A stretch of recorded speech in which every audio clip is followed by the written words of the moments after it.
The next two demos are all about building dynamic dashboards. And that's a really hot topic in Excel because it requires you to tie together a number of different skills. You have to use formulas and functions to dynamically pull in the right pieces of your data. You have to use charts and graphs to visualize your data in a meaningful way. And you have to combine all that to essentially transform a raw data set into a clean and interactive user interface. So in the Dynamic Dashboard tab, I've built out a simple framework for a dashboard that we're going to start populating. And if you check this little plus box up here above column Q, that will actually reveal the raw data, which at this point lives in columns A through P. And just if you're curious about how to set that up, you can just select any grouping of columns or rows, and then in the Data tab, there's this group option here. And that just consolidates them so that you can hide them from view. In this case, I've got my raw data right here side by side with my dashboard, but obviously you could put your raw data on a different tab if you choose. That's totally up to you. So the data we're looking at here is baseball data by player. We've got year, team, and league, followed by a number of offensive metrics, games, at bats, runs, hits, doubles, triples, and so on and so forth. And then here in the little framework that I've started to build out, I've got a data validation cell where a user can select any player. If you want to see the source list for this, go into Data, Data Validation, and here's the source list AI2 through AI100. And as you can see over here, I've just hidden the column to keep it out of view. But here's my player list. I also have a list of unique metrics, which we'll be using later on. So let's just hide that again and start building this out. So to pull the data in, I'm going to use one of my favorite functions called SUMIFS. And what SUMIFS does is it pulls or sums data from a given column under a number of specific criteria. So in this cell here, S5, what I want to do is sum data from my at-bat column, which is right here in column F, where two criteria are true. The first is that the player equals the name that a user has selected, and the year equals whatever value corresponds in column R. So to do that, I'm going to type equals SUMIFS, and my sum range is my at-bat column. So I'll select the entire column F, and I'm going to fix it by pressing the F4 shortcut. And now the criteria range number 1, let's use player name as our first criteria. So my criteria range is the name column in A. I'm going to fix that one as well. And the criteria, what the value in this column needs to equal, is whatever's in cell S2. This one will be fixed as well. Now my second criteria range is going to be my year column, which is B. F4 to fix it. And the criteria that needs to be true here, notice how my formula is blocking cell R5 here. So to access R5, I can just arrow to the left, and that will populate R5 into my formula. Now instead of fixing the entire R5, I want to press F4 to cycle through my different reference types, and I only want to fix the R. And the reason I'm doing that is so that as I drag this formula down, it will read from R6, R7, R8, R9, and pull in data for the correct year. If I fixed the R and the 5, it would always read data from 2010, no matter where this formula lives. And the reason I fixed the column piece of that is so that I can drag this formula to the right and have it always read the years in column R instead of having that column shift to S or T or U. The point is, reference types, fixed and relative, are incredibly important, especially when you're replicating formulas in a number of places. And having a really firm understanding of reference types will help you work really, really efficiently. So this SUMIFS function is good to go. I'm going to press enter and then drag this down. And as you can see, it's populating at-bat data for Albert Pujols for each of these 6 years in the sample. And now, just as a quick shortcut, because I set my reference types in an intelligent way, I can just copy those values, paste them here, and now the only piece that I need to change is the sum range. So instead of F, which was my at-bat column, now I want to sum H, which is my hits column. And the other criteria, the player name and the year, are going to be true for all of these metrics, so that's the only thing I need to change. This is the sum range. So I'll press enter there, apply that down, and I'm going to repeat this process for all of my volume metrics. So runs, doubles, triples, home runs, RBIs, stolen bases, caught stealing, walks, and Ks. You'll also see that I have 3 rate metrics in here: batting average, stolen base percentage, and strikeouts to walks. Those are going to be calculated using different simpler functions. So right now I'm just going to go through and continue with my sum ifs to get my volume metrics all in place. So I can just paste this all the way through and then just one by one change my column reference. So runs are in column G, so I'll change the H to a G. Doubles are in column I, so I'll change the H to an I. Triples are in J, H to a J. And in this case, if you notice that I have a number of metrics in the same order, so doubles, triples, home runs, RBI, stolen base, caught stealing, are all in the same order here. So a little shortcut there is to actually remove the fixed reference from my column, and that will allow that J to shift to a K, L, M, and N. And as you can see, looking at the formula as I page to the right, you'll see that that's happening. And now walks are in O, and strikeouts, SO, same as K, is in P. So there you go, I've got all my volume metrics done. I can drag all these down, drag them down, and now I'll apply my rate metrics. And these are just calculated fields, so average is just going to equal hits over at bats. And one tip that's really useful here is, because I'm building a dashboard where a user might be able to select a player that doesn't have values in every single cell, instead of allowing this calculated column to return an ugly NA or reference error, I'm just going to wrap this function in an if error statement.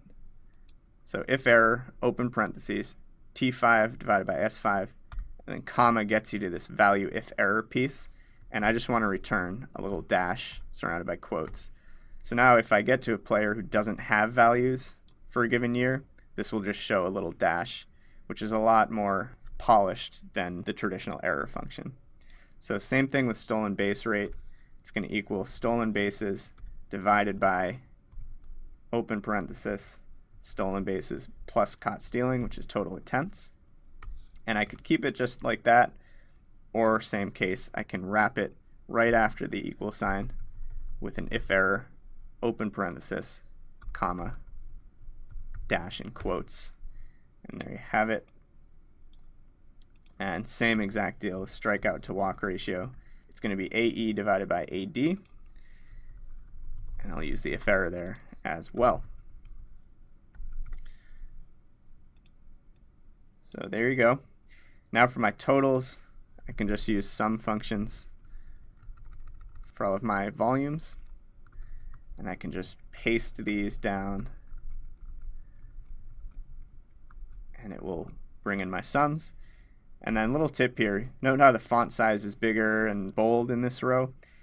If I want to apply this function without having to rewrite it here, I can hit Control C and then use an Alt tip shortcut, Alt HV F, and that just pastes the formula while maintaining the formatting of the cell you're pasting into. So nice little trick there. Control C, Alt HV F,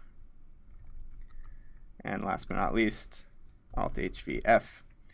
And there you go. So now I've got all of my raw data populated such that you can select any player here and all of your data will update accordingly. So notice how for stolen base percentage, Billy Butler has a number of years where he didn't steal or attempt any stolen bases. In those cases, you just get that nice little dash, which is super clean instead of the error statement. So now that we've got our raw data, I want to start using some techniques to draw attention to fields that we care about.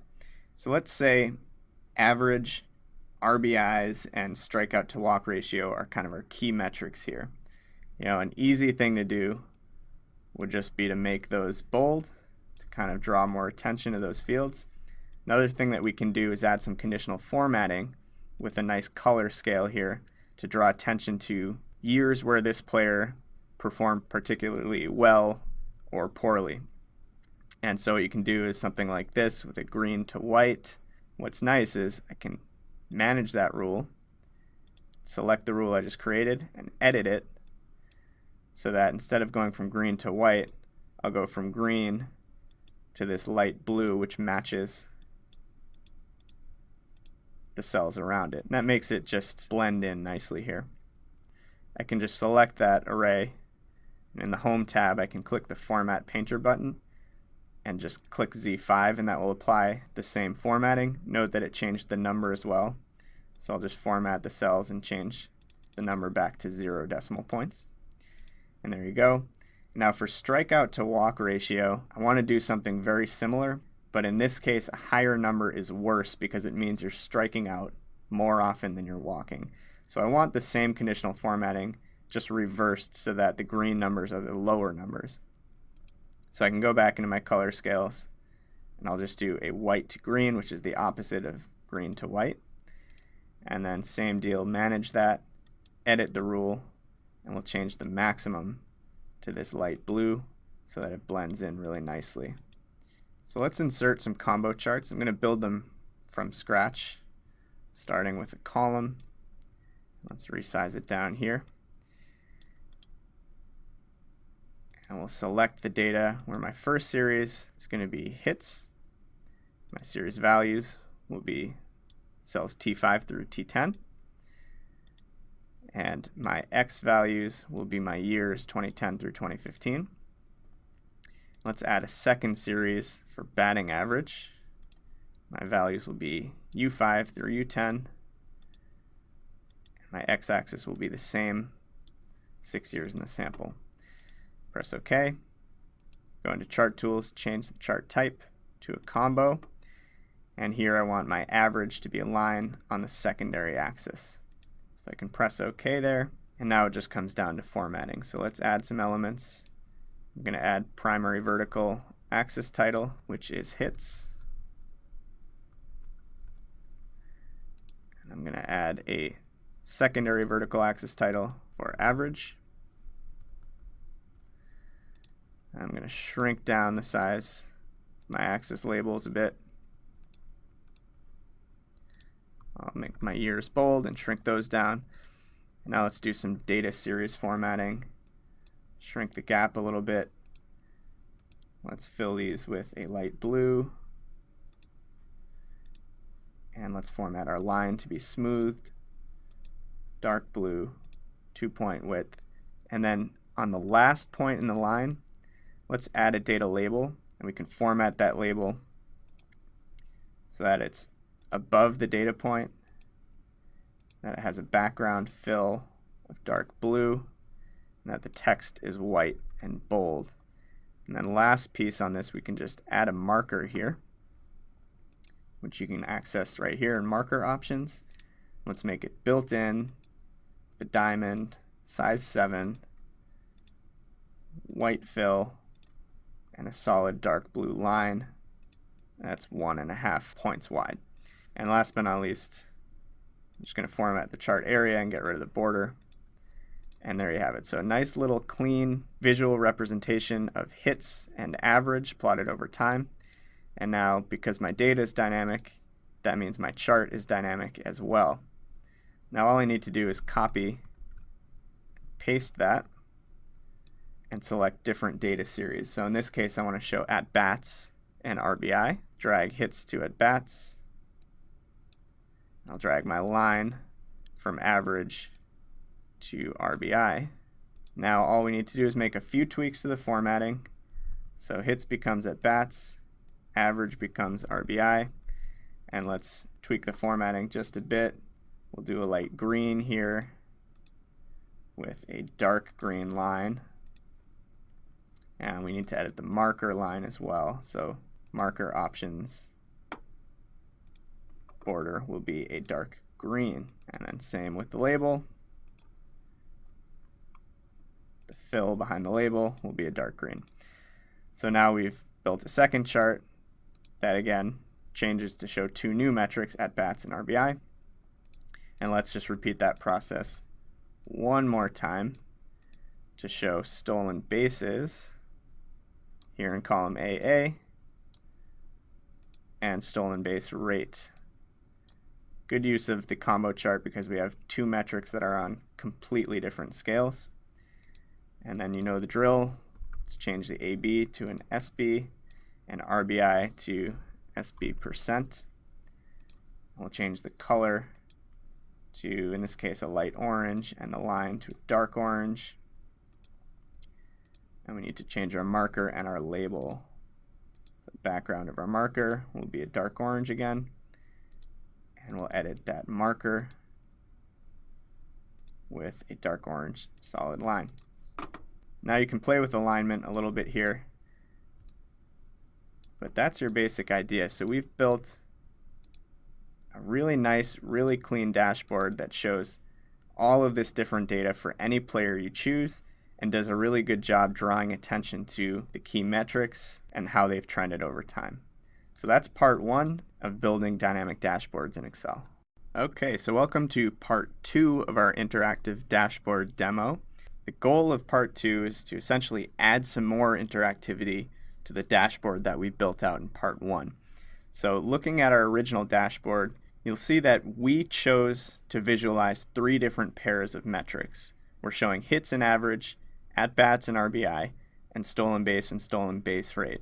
But what if a user would rather see runs and caught stealing or triples and strikeouts? What if they want to see any different combination of the columns that we've included here? To allow that to happen, we need to create a dynamic version of one of these charts such that a user can select any 2 metrics and those metrics would be visualized. So let's start by just rearranging things a little bit. I'm going to shift click these 2 charts, shrink them down just a little bit, and I'm going to just reposition one above the other. And then this third one is the one that I'm going to turn into my dynamic chart. So I'm going to drag this out and make this kind of the featured chart in the dashboard. And first things first, we need to tell the user that they can select metrics here. So let's say select metric 1 right here in X14. We make it bold, italic, give it a right align, and I'll just fill the cell right next to it, Y14, with a light yellow fill, kind of to match this data validation cell up here in S2. And then same deal here in column AA. Select metric 2. You can use the little format painter shortcut there. Give it the same fill.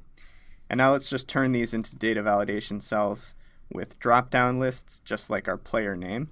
If you recall, I can just unhide these 2 columns, and my metrics list lives right here in column AH. So in Y14, I'll go into data validation. Let's allow a list, and our source list is AH2 through AH15. There you go. And then select metric 2, same process, data validation list, and the same source array. So now a user can select from any of the metrics and choose any pair. So I'll do a little bit of formatting there just to center and bold, format painter, and why don't we hide our source list because we don't need that anymore. Okay, so now you can select any 2 metrics, and we want those metrics to be visualized here in this chart instead of having the chart reading from a fixed array from the table above. There are a couple ways to do this. And the first way is to take a similar approach that we took with our animated overlapping area chart, which is to create a new dynamic source data array down below the chart. And if we were going to do that, we could just type in our years and drag it down and fill a series and create headers based on the metrics selections 1 and 2. And now what we could do is use a combination of functions like index and match to actually populate the correct data here by indexing this array and matching to the correct year in column R and metric in row 4.